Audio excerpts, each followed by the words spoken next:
Je m'appelais Marianne. Donc tu étais une petite fille avec des longs cheveux que ta mère aimait coiffer. Oui, j'étais une petite fille en apparence normale.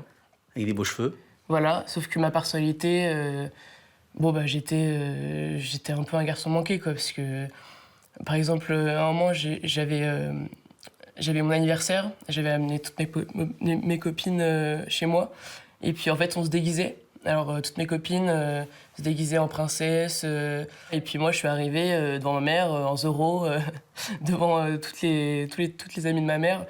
Donc ma mère, elle s'en doutait depuis que je suis tout petit, quoi. C'est vrai, j'étais plus attirée par les jeux d'action, les jeux les camions, etc. Enfin, voilà, quoi. Mais c'est vrai que j'ai jamais trop joué avec des Barbies, quoi.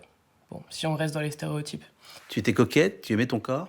Pas du tout, pas du tout. J'aimais pas trop le maquillage. Je préférais m'habiller avec les habits de mon frère, par exemple.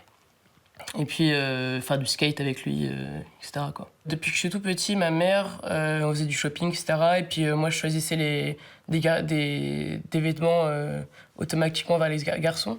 Puis elle, sa grande phrase, c'était « Oh, c'est pas assez féminin, prends quelque chose de plus féminin, etc. » Enfin, elle préférait quand sa fille était en robe, quoi, plutôt qu'avec des capuches et des casquettes, quoi. À quel âge tu t'es rendu compte que c'était compliqué ton genre? Quand j'ai commencé à grandir et que ma puberté est arrivée, quand j'ai commencé à avoir des formes, etc., là, je me suis dit que j'étais vraiment, vraiment mal dans mon corps. Et Tu n'as pas aimé l'arrivée de tes seins, tu n'as pas aimé... pas du tout. La première fois que j'ai dû porter un haut de maillot de bain, je voulais pas du tout. C'était horrible. Parce que j'avais beaucoup de copains garçons, et puis eux, ils n'avaient pas besoin de se mettre un truc en haut. Et moi, je voulais rester comme eux, quoi. Mathieu, tu es né fille. Oui. Tu t'appelais?